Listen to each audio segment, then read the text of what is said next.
have we lost our voice, or has Duolingo lost its voice? The whole idea would be to surprise you with an hour earlier this Thursday. Normally, we do it at 1 o'clock Indian Standard Time. But we just thought we'll surprise you so that maybe you can digest your lunch after listening to us, right? And we decided to prepone our voice. We decided to prepone our voice. That's even better, Janvi. I should have thought of that one. I should have thought of that one. Okay, but what we've heard today, Janvi and I were just speaking about, how we will introduce this topic to you. It's all about Duolingo, and how Duolingo has kind of seen that one of its internal memos has been leaked about how AI is going to replace employees. Now the issue would be, how do you tackle that, and what is Duolingo all about? Is Duolingo's situation precarious because of this, or is there a deeper problem that maybe Duolingo is facing because of this whole AI thing? And can storytelling help, right? Can a good old story rescue Duolingo? So we are going to explore a lot of that. But Janvi, why don't you set us up with everything around the context? Yeah, so I think half of the challenge you've already set up, where the Duolingo CEO, Yeah. He had shared an internal memo where they had decided they'll be rolling back on the human personnel in accordance with the growing or evolving AI integrations within Duolingo. Now the problem with that was, I think, mere weeks after them rolling this out, the AI courses that Duolingo had rolled out did not meet the mark that the consumers are used to when it comes to Duolingo. So they found them repetitive. They found them, not up to the usual mechanics that Duolingo is famous for. And then they rolled back their internal memo where they realized that the human personnel is very important to the Duolingo team, as they call them, the duos. Wow, the duos have now doubled their power. I don't know what to say, but but the thing is, just let me know one thing. So Yeah. the AI didn't work. So this was very badly managed, right? So clearly they should have tried this out and figured out whether it's working before replacing employees. What was it that is, let's say, the hidden meaning behind a story like this? What do you reckon? Yeah. So first of all, Duolingo isn't the only company. Several companies have been going Yeah, the hiring route. But recently there was this company, Klarna, that had fired 700 employees and then rolled them back almost immediately once they yeah, realized I was not cutting it. IBM did the same with 8,000 employees, right? So it's not the first time where companies are realizing that they are delving into the AI bubble way too soon. Hmm. Uh, now the problem is, everybody believes AI to be some sort of magic, that everything can be taken up by AI. You don't need the human brain anymore.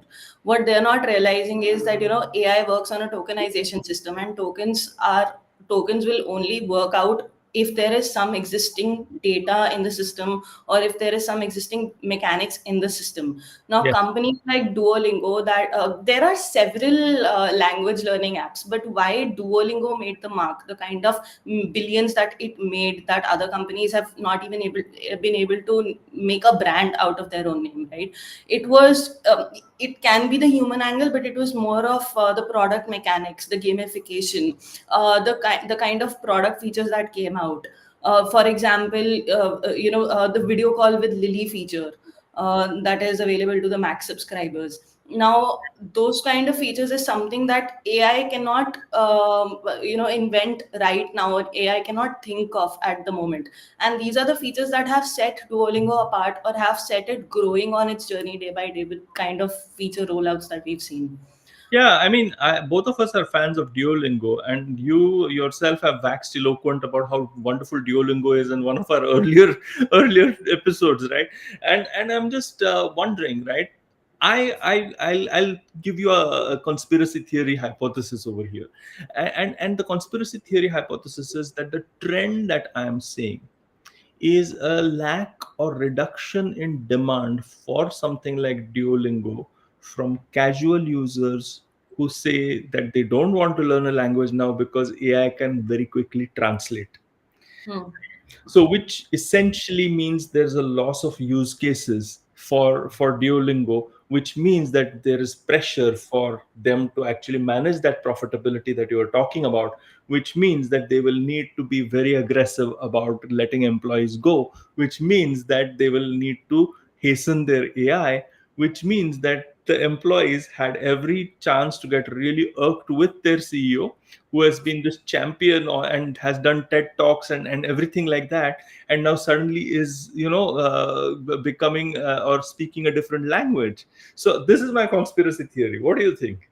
Okay, so a little facet to it. Okay. Uh, the people who have been learning language from Duolingo, Yeah. generally it is believed that these are the people that are going for some tests or require a job in those countries, etc., etc. Now, if you look at the kind of languages that Mm. you are learning on Duolingo, that Yeah. Duolingo itself has published, they are not languages like German or French that are the only languages dominating the ecosystem. Yeah. The reason that Duolingo is coming out with the Somalian language and kind of these languages that nobody for with a career aspiration would learn Right. in their life, right, is a very good indication that people are not not using Duolingo for enhancement, but more for their casual learning. Now, with AI coming into the picture, people are getting more free time because half of the manual labor that they were doing in their lives is getting automated because of AI or other automation tools. Now they have time as their luxury to spend on things that they really like to do. Now, I actually try to learn Spanish from GPT too, right? Okay. In tandem with Duolingo, and I found that the kind of mechanics that Duolingo uses creates a habit forming product that makes me want to come back to Duolingo again and again. Even when I am tired at the end of the day, we are working so hard, you and I, right? But even when I'm exhausted at the end of the day, before the clock hits 12, I know that I need to do at least one lesson of Duolingo to complete my streak. And it has absolutely nothing to do with the point systems, etc. It is more to do with the pride that Duolingo has created within me. Can you Like, speak Spanish though? a little bit. I'm still in the A1 level. That is the truth or dare test, right? No, the reason why I'm asking is I'm trying to understand. Okay, so if I have to look at Duolingo and its North Star, okay, and the way in which its North Star has been compromised with this memo, it is around learning, it is around neuroplasticity, it is around taking people on a journey towards learning new language and all of that. I think it has been compromised because its values have been compromised. Yeah, So at a deeper level, so if I have to look at this trend and why has it become such a hoo-ha when so many people are getting rid of employees and stuff like that, I think it has become such a big thing because its core values and the storyline that it has in the marketplace for people like you and me who are its fans has been compromised. And yeah, because that has been compromised, you are suddenly it becomes a big thing. So what we are recognizing is how deep values lie and how deep values actually make a product or make a brand or make a story even. yeah. And what I think we are seeing is the unraveling or the maybe a little the story getting frayed at the edges, at least as Right. far as Duolingo is concerned. What do you Yeah. think? Absolutely. And not just the story, but the persona itself. The Mhm. North Star is compromising the persona. The reason that I was talking about the casual learners is because Duolingo seems to be going for, or seems to be believing that their persona is people who want a career enhancement. These Ah, these people might actually foray into the AI thing, or might believe that they don't need to learn a language because AI will help them. But what at least what we have seen in general, this is not the persona that is coming to Duolingo, because people who need a career enhancement, they need a certificate for their jobs to show that they are either at the C1 or B2 levels of any particular language to apply for a job or to apply for the visa, right? The Duolingo scores have absolutely no bearing on a certification or any formal education sure. or formal career enhancement. So it's very obvious that the people who are flocking to Duolingo are the casual learners, right? If you keep this persona in mind, then shifting to AI is an absolute blasphemy. right? Because these are the people that need a human connection, not just a social connection, but more of a human behavioral psychology, where a human can only understand what will make a human come back to the app or keep on learning, or learn that make them learn more efficiently or faster. AI cannot do that. AI will only give you what is already there. You know what is interesting is that you have identified a persona which seems to resonate with you, me, and so many others. I wonder why Duolingo is actually taking a look at the persona that is trying to learn a new language without a certification in order as its primary use case, right? So it's a question of the case of the missing persona, or the case of the mistaken persona, right? If we had a detective novel around it. Now, it's quite likely that maybe their casual personas are not such a big market in terms of whatever they're trying to do, and Yeah, that is perhaps weighing down. Maybe the north star is weighing down upon the values, because yeah, the persona is a problem.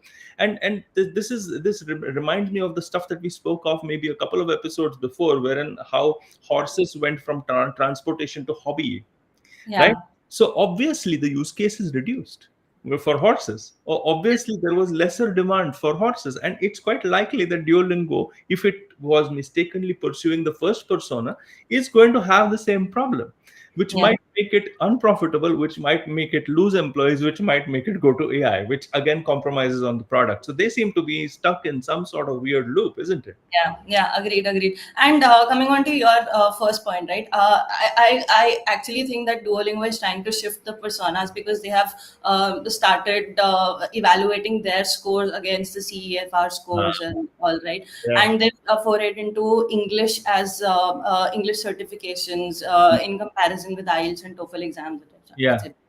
Right now the question is, now coming to this point, right? Duolingo is famously a very fun kind of an app.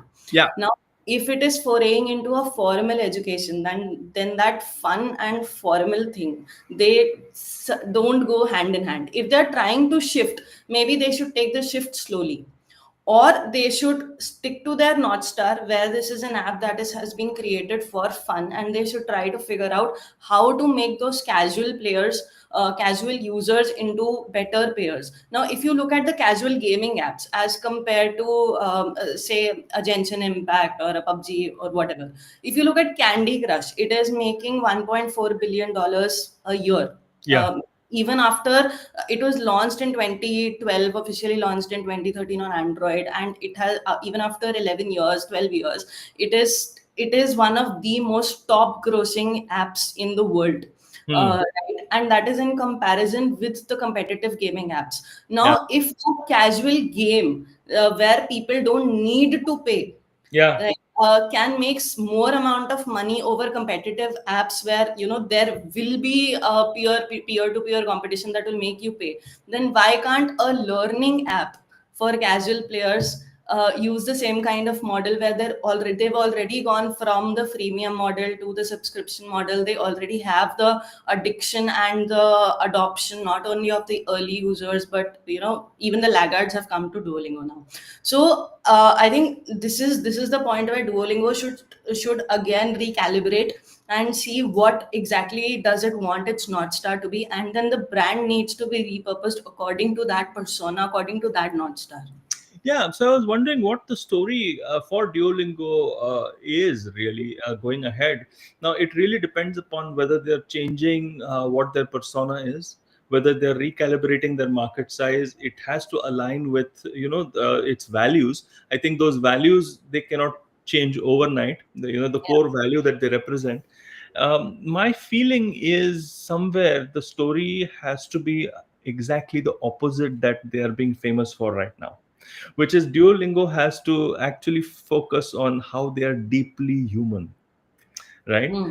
And actually how that deeply human part of Duolingo, because if I look at it, when I'm learning a language, and the reason why you were trying to stay up, besides the dopamine rush and besides the fact that you're a little crazy, the Yeah, fact is that the reason why you are doing it is because you want to go through the process, the yeah, journey, right? yeah. So now this directly connects with your hero's arc. Okay, Hmm. your Duolingo's arc is something which starts off by looking at a challenge, and then there's this win, and then there's this dopamine rush, and then you feel that, and then you sleep, right? So, or whatever it is. So you have this storyline which is already working for you, and it's quite possible that Duolingo actually needs to talk about how human it is, and rolling back its AI thing is not enough. I think what it needs to do is take a stand on what it is all about, and it is not about AI, and it should literally, for their sake, talk about this counter trend of being deeply human. What do you think? And not just talk about it, their product features should showcase it. Now, for example, Yeah, if one very good thing that Duolingo can take, a direction that Duolingo can take, is something that apps like HelloTalk or Tandem have yeah, tried to do, right? yeah, Which is a social to social connection. They've tried that with video call with Lily kind of feature, but it's still more of an AI driven it feature, is. right? It is. If the same thing happens with a social network, it will actually become a network effect. Your casual player roll it out as a freemium model for some time and then make it a paid thing, right? Why won't people hop on to talking to people in Spain? Yeah, Why wo- People are making money, casual games are making money from social features. yeah, no, Why not a learning app? I'm completely with you. Here's what I'm learning, January, from our discussion. I think all the ducks need to be lined up in a row. Yeah, So when we are talking of the North Star, what is Duolingo's business goal? Or then when we look at what their core values are, okay, or then when we look at their persona, and then we look at what's the context that we are actually looking at. Then we are yeah, looking at what the story arc can be like, what the challenges are for the story arc. If any of these are not aligned with everything else, you're going to have a fake ass sounding story, yeah. or you're going to literally be bleeding market share, or something like that, right? Or somebody else is going to eat your lunch. I think there's a lot of lessons to this, Yeah. isn't it? Yeah, and I think this is a pit that the companies are digging for themselves, not just Duolingo, but I think most of the companies today, everybody has this FOMO effect of hopping on a trend. First it was with Instagram, then it came with TikTok, now it's coming with AI and whatnot, right? What companies are not realizing is you should have one North Star. You Yeah, should have your vision, mission. You should have your persona. You should have your storyline, yeah, and your product, your marketing, your sales, everything. All of these three buckets should align, like you said, with all of those ducks. Now, those trends need to be leveraged. yeah. Those trends are not the gravy train that you hop on. Those trends are the train that you make it stop on your station. How I do love you do it. that? I'm I'm going to shamelessly use this quote again. The trends are not the train. I love it. I love it. The trends are not your gravy train. Okay. I think we can't get better than this, Janavi, for this episode. For this episode. Well done, you. All right. So Duolingo has lost its voice, but maybe it will come back, I would say. I And hope it. maybe it'll come back if it's got its all of its ducks lined up in a row. All right. Thank you so much for joining us. Thank